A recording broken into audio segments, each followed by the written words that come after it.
Hello दोस्तों, आज इस वीडियो में हम प्रेजेंट कंटिन्यूअस टेंस के बारे में पढ़ने जा रहे हैं। तो सबसे पहले मैं आपको इन जो हिंदी के वाक्यों में किस प्रकार आप पहचानेंगे कि ये प्रेजेंट कंटिन्यूअस टेंस है, इसके बारे में आपको बताना चाहता हूँ।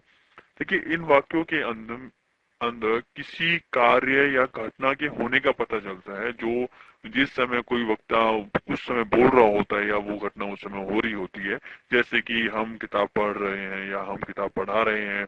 और यदि मैं इस वीडियो के बारे में बात करूं और इस प्रेजेंट में, तो मैं ये बोलूंगा कि मैं वीडियो बना रहा हूँ या एक ट्यूटोरियल पढ़ा रहा हूँ।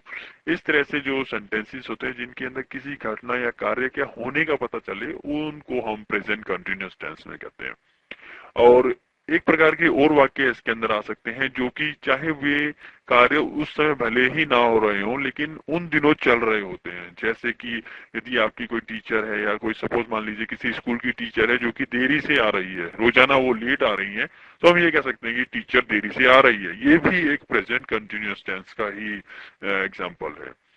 तो चलिए इसकी हम इंट्रोडक्शन देखते हैं कि और पहचानेंगे कैसे कि ये हिंदी के वाक्य जो है कि कैसे जानेंगे कि प्रेजेंट कंटिन्यूअस का है। तो देखिए, इन वाक्यों के किसी कार्य का होना प्रेजेंट में जारी होना या रहना पाया जाता है। जैसे कि अंत में जो होगा इन वाक्यों में रहा है, रही है, रहे हैं, रहा हूँ, हुए हैं और हुई हैं आदि वाक्य जो शब्द हैं, उनसे एक वाक्य का अंत होता है।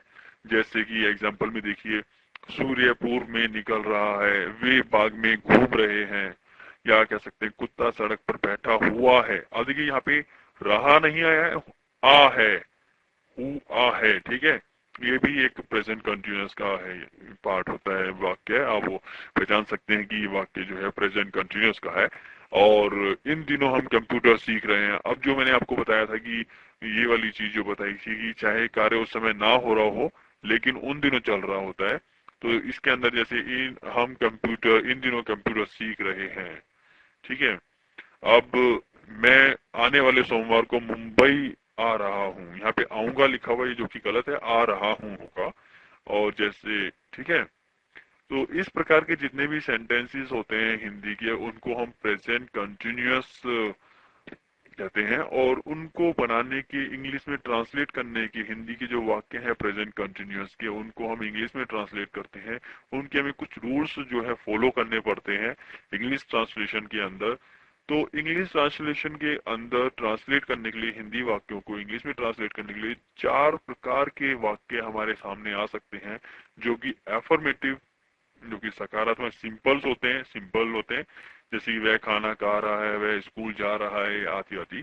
उसके बाद में हमें मिल सकते हैं नेगेटिव सेंटेंसेस, जिनके अंदर हमें ना के उत्तर मिलता है। जैसे मैं पतंग नहीं उड़ा रहा हूँ, तुम खाना नहीं खा रहे हो, वे गाना नहीं गा रहे हैं, वे स्कूल नहीं जा रहा है, मैं सोमवार को मुंबई नहीं आ रहा हूँ, आदि आदि सेंटेंसेस जो हैं ये नेगेटिव सेंटेंसेस होते हैं हिंदी के। इनके भी बनाने के रूल आपको इस वीडियो में बताए जाएंगे। इसी प्रकार एक इंट्रोगेटिव सेंटेंसेस होते हैं जिन्हें प्रश्नवाचक शब्द कहते हैं, प्रश्नवाचक वाक्य कहते हैं। उन वाक्यों के अंदर कुछ क्वेश्चन पूछा जाता है, वक्ता जो है कुछ क्वेश्चन कर रहा होता है। जैसे कि एग्जांपल में हम ले लेते हैं कि वह स्कूल क्यों नहीं जा रहा है, या क्या वे स्कूल जा रहे हैं, क्या तुमने खाना खा लिया है, तुम खाना क्यों नहीं खा रहे हो, एटसेट्रा एटसेट्रा क्वेश्चन जो होते हैं इंट्रोगेटिव के सेंटेंसेस होते हैं। और इसी तरह से लास्ट में जो हमारे पास चौथे टाइप के जो सेंटेंसेस मिल सकते हैं, हमें आते हैं, वो होते हैं इंटरोगेटिव नेगेटिव सेंटेंसेस, जिनके अंदर क्वेश्चन वर्ड भी होता है और नकारात्मक भी होता है, मतलब नोट भी प्रयोग होता है। जैसे कि क्या वह कमरा साफ नहीं कर रहा। अब इसके अंदर जो है क्या भी यूज हुआ है जो कि इंट्रोगेटिव की पहचान होती है, और नहीं है जो कि नेगेटिव की पहचान होती है। तो इस प्रकार के सेंटेंसेस को हम इंट्रोगेटिव और नेगेटिव दोनों कंबाइन करके कहते हैं इंट्रोगेटिव नेगेटिव सेंटेंसेस। तो हम इस प्रकार के वाक्यों को भी हम इस वीडियो में सीखने जा रहे हैं। और जो इंट्रोगेटिव सेंटेंसेस होते हैं, दोनों ही प्रकार के इंट्रोगेटिव नेगेटिव और इंट्रोगेटिव सिंपल जो होते हैं, उन दोनों में ही दो प्रकार के वाक्य हमें मिलेंगे। पहले प्रकार के वाक्य होंगे जिनके अंदर क्वेश्चन वर्ड, जो क्वेश्चन प्रश्नवाचक जो शब्द है शुरू में आएगा। और टाइप टू के अंदर जो है प्रश्नवाचक जो शब्द है वो बीच में आएगा। जैसे कि क्या वह स्कूल नहीं जा रहा है, क्या वे स्कूल जा रहे हैं, जैसे कि ये है। तो इसके अंदर क्या जो प्रश्नवाचक शब्द है शुरू में है, तुम कहाँ जा रहे हो इसमें बीच में है। तो दो प्रकार के जो सेंटेंसेस होते हैं हमें मिलेंगे इंट्रोगेटिव सेंटेंसेस के अंदर। चलिए अब हम सबसे पहले रूल्स के बारे में देख लेते हैं। एफर्मेटिव सेंटेंसेस जो कि सिंपल सेंटेंस होते हैं, उनको बनाने का जो फॉर्मूला होता है, सबसे पहले आप सब्जेक्ट लगाएंगे, इज एम आर, वर्ब के साथ में आईएनजी का प्रयोग कीजिए और लास्ट में हमें जोड़ देना है ऑब्जेक्ट। अब देखिए जो हमारे पास में इज एम आर तीन चीज बोली गई है, हमें इनमें से केवल एक ही चीज सेंटेंस बनाते हुए ट्रांसलेट करते हुए लगानी होगी। तो देखिए इसमें ही सी इट और सिंगुलर नाउन के साथ में, सॉरी यहाँ पे मिस्टेक है, नाउन है, नाउन के साथ में इज का प्रयोग होगा। I you we they, sorry you we they के साथ में आर का प्रयोग होगा और आई के साथ में हमारे साथ एम का प्रयोग होगा।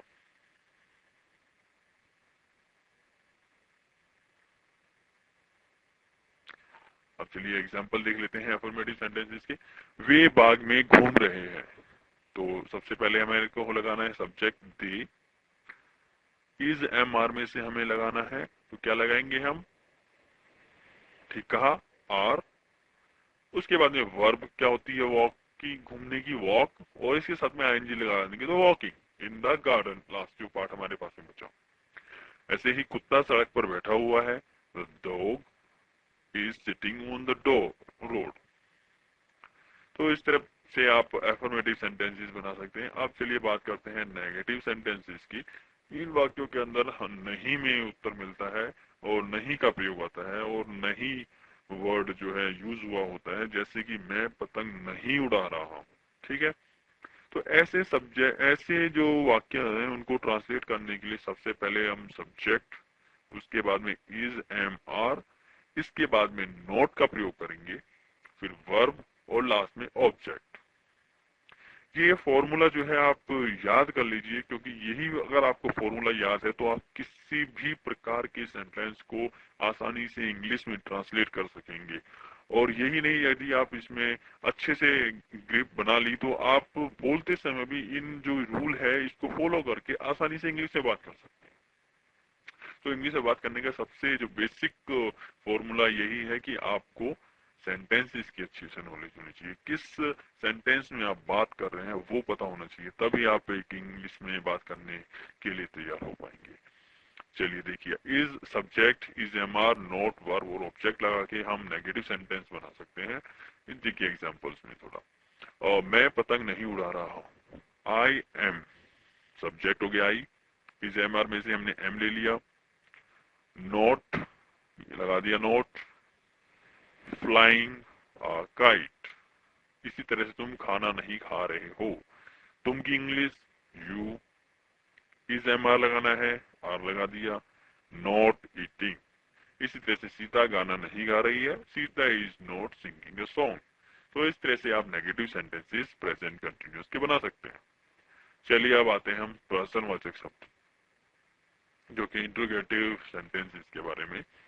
अब सबसे पहले आपको बता दूं, इसके अंदर दो प्रकार के वाक्य मिलते हैं। पहले प्रकार के वाक्यों में क्या होता है, जो पर्सनवाचक शब्द होता है वो शुरू में आ जाता है, जैसे कि वह खाना, क्या उसने खाना खा लिया है, खा रहा है, क्या वह खाना खा रहा है, क्या वह स्कूल जा रहा है। इस तरह के जो सेंटेंसेस हैं वो इंट्रोगेटिव टाइप 1 में आते हैं, जहाँ पे पर्सनवाचक शब्द शुरू में ही पता लग जाता है या दिखाई दे। और दूसरे जो टाइप के इंट्रोगेटिव टाइप के जो पर्सनवाचक शब्द जो है बीच में आएगा, जैसे क्या उसने, सॉरी वह खाना क्यों नहीं खा रहा है, ठीक है, क्यों जो शब्द है इसमें बीच में आया है। अब जो टाइप 1 के जो सेंटेंसेस होते हैं, जैसे कि सब, उनमें क्या लगेगा, इज एम आर, जो कि हेल्पिंग वर्ब वो सबसे पहले लगेगी, उसके बाद हम सब्जेक्ट लगाएंगे, फिर वर्ब और लास्ट में ऑब्जेक्ट। और जहां पर पर्सनवाचक शब्द बीच में आता है तो उन सब वाक्यों को बनाने के लिए उस पर्सनवाचक शब्द की इंग्लिश सबसे पहले लिखेंगे। अगर लिखा है कितने तो हाउ लिखेंगे, क्यों है तो वाई लिखेंगे। इस तरह से उसकी जो इंग्लिश होगी वो आप सबसे पहले लिखेंगे। उसके बाद इज एम आर का प्रयोग करेंगे, इनमें से कोई एक, फिर सब्जेक्ट, फिर वर्ब और लास्ट में ऑब्जेक्ट। चलिए अब एग्जांपल देख लेते हैं। यदि क्वेश्चन या प्रश्नवाचक शब्द वाक्य के शुरू में आया है तो हमें जो रूल है हमारे पास में is am are subject verb object, क्या वे स्कूल जा रहे हैं। अब यहाँ पे कोई प्रश्नवाचक शब्द जो है शुरू में आया है तो इंट्रोगेटिव का ये टाइप 1 है। जा रहे हैं तो ये कंटिन्यूअस है, प्रेजेंट कंटिन्यूअस। तो ये present continuous interrogative type 1 question वो वाक्य है। तो इसकी इंग्लिश बनाने के लिए हमारे पास में रूल है इज एम आर में से लेना है हमें are, subject they, verb going to school object. तो इस तरह से आप इसको बना सकते हैं। अब यदि क्वेश्चन वाचक शब्द जो है बीच में आया है तो उसमें क्या करना है हमें। बिल्कुल ठीक, पर्सनवाचक शब्द की अंग्रेजी सबसे पहले लिखेंगे। जैसे इस एग्जांपल में तुम कहाँ जा रहे हो। अब यहाँ पे जो पर्सनवाचक शब्द है क्या है, कहाँ। कहाँ है, कहाँ लिखा है यहाँ पे, कहाँ होगा, थोड़ी हिंदी में गड़बड़ है। कहाँ जा रहे हो कि कहाँ की होगी वेयर। उसके बाद में क्या लगाना है, इज एम आर में से लगाना है आर, सब्जेक्ट यू और लास्ट में ऑब्जेक्ट। लेकिन यहाँ पे ऑब्जेक्ट नहीं है, यहाँ पे वर्ब है तो हमें गोइंग लगा दिया, ऑब्जेक्ट नहीं है तो उसे लीव छोड़ दीजिए। तो इस तरह से आप प्रेजेंट कंटिन्यूअस के इंट्रोगेटिव सेंटेंसेस, दोनों प्रकार के सेंटेंसेस आसानी से बना सकते हैं। ये फॉर्मूले आपको याद होने चाहिए। फॉर्मूला बेसिकली एक ही होता है, उसको आप बस थोड़ा सा चेंजेस करके लिखना होता है और आप चारों प्रकार के सेंटेंसेस को आसानी से बना सकते हैं। अब एक खास बात कि इंग्लिश बनाने में सेंटेंसेस जो है करीब टेंस जो है 3 है और उनके जो फिर से प्रकार होंगे वो टोटल हो जाते हैं 12। लेकिन रूल्स सब में सेम होते हैं। चेंजेस क्या आते हैं, चेंजेस केवल हेल्पिंग वर्ब आता है और वर्ब के साथ में फर्स्ट फॉर्म, थर्ड फॉर्म और सेकंड फॉर्म का यूज होता है जो कि चेंजेस होते हैं। बाकी सब कुछ सेम टू सेम होता है। यदि आपने एक बार फॉर्मूला जो है सही से ग्रैप्स कर लिया अच्छे से तो आप किसी भी टेंस के सेंटेंस के किसी भी टाइप का सेंटेंस होगा आप उसे इंग्लिश में ट्रांसलेट इजिली कर सकेंगे यदि आपको ये फॉर्मूला याद है। तो इसलिए फॉर्मूले पे ध्यान दीजिए, यही है मेन चीज है। सबसे पहले आपको सब्जेक्ट, वर्ब और ऑब्जेक्ट और साथ में जो वर्ब हेल्पिंग वर्ब है वो बड़ी आसानी से आप इंग्लिश में ट्रांसलेशन कर सकते हैं। और यही नहीं, यदि आप इसमें परफेक्ट हो जाते हैं तो आप आसानी से बात भी कर सकते हैं इंग्लिश में, कोई समस्या ही नहीं आएगी आपको। चलिए अब हम देखते हैं इंट्रोगेटिव नेगेटिव सेंटेंसेस। वे सेंटेंसेस जिनके अंदर क्वेश्चन वर्ड भी होता है और नहीं भी होता है। इसमें भी दो प्रकार के होते हैं, इंट्रोगेटिव नेगेटिव टाइप 1 और इंट्रोगेटिव नेगेटिव टाइप 2। अब सेम रूल से सब वही है। फॉर्मूला देख लीजिए, इंट्रोगेटिव नेगेटिव में इज एम आर जो कि हेल्पिंग वर्ब है सबसे पहले, फिर सब्जेक्ट। अब यहाँ पर वर्ब और सब्जेक्ट के बीच में नोट लगाना है क्योंकि ये नेगेटिव सेंटेंस भी है तो नोट लगा दिया। फिर वर्ब, फिर ऑब्जेक्ट। अब इसका एग्जांपल देखिए, तो क्या वह कमरा साफ नहीं कर रहा। तो इसमें देखिए क्वेश्चन वर्ड जो है शुरुआत में आया तो मतलब ये टाइप 1 है। नहीं का प्रयोग हो गया है तो इंट्रोगेटिव नेगेटिव हो गया है। रहा है तो ये प्रेजेंट कंटिन्यूअस टेंस है। तो ये प्रेजेंट कंटिन्यूअस का इंट्रोगेटिव नेगेटिव सेंटेंस है। इसको बनाने का फॉर्मूला हमारे पास में है। सबसे पहले इज एम आर में से इज ले लिया, फिर सब्जेक्ट नॉट, फिर verb cleaning the room. He not cleaning the room. चलिए दूसरा एग्जांपल देखिए, यहाँ पे पर्सनवाचक शब्द बीच में आ रहा है तो हमें क्या करना है, इज एम आर सॉरी पर्सनवाचक शब्द बीच में आया है तो उस पर्सनवाचक शब्द की जो इंग्लिश होगी वो सबसे पहले यहाँ लिखेंगे। अगर क्यों है तो वाई लिखेंगे, क्या है तो व्हाट लिखेंगे। जो भी इंग्लिश होगी उसको सबसे पहले लिखेंगे। उसके बाद में हम इज एम आर में से लगाएंगे हेल्पिंग वर्ब, सब्जेक्ट, फिर नॉट, फिर वर्ब और फिर ऑब्जेक्ट।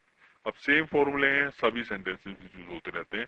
तो ये फॉर्मूले अगेन कह रहा हूँ, दोबारा कह रहा हूँ कि आप इसे याद रखिए। चलिए, तुम खाना क्यों नहीं खा रहे हो। क्यों बीच में आया है मतलब टाइप 2 है। रहे हो मतलब प्रेजेंट कंटिन्यूअस का है और नहीं भी आ गया तो इंट्रोगेटिव नेगेटिव है।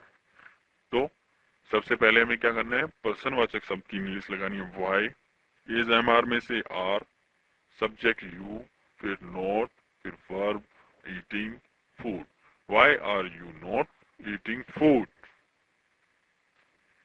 तो इस तरह से आप प्रेजेंट कंटिन्यूअस के चारों प्रकार के जो सेंटेंसेस आसानी से बना सकते हैं। बस एक फॉर्मूला है जिससे कि आपको अच्छे से पकड़ के रखना है, और आप यकीन कीजिए आप बहुत ही आसानी से इंग्लिश में, हिंदी के वाक्यों को इंग्लिश में ट्रांसलेट कर सकते हैं, और इवन आप बात भी कर सकते हैं आसानी से।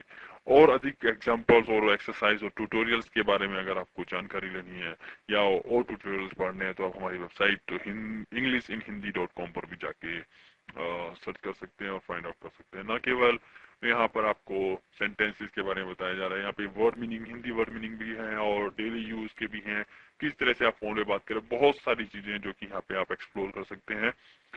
धन्यवाद इस वीडियो को देखने के लिए। अगले वीडियो में मिलेंगे। Thank you.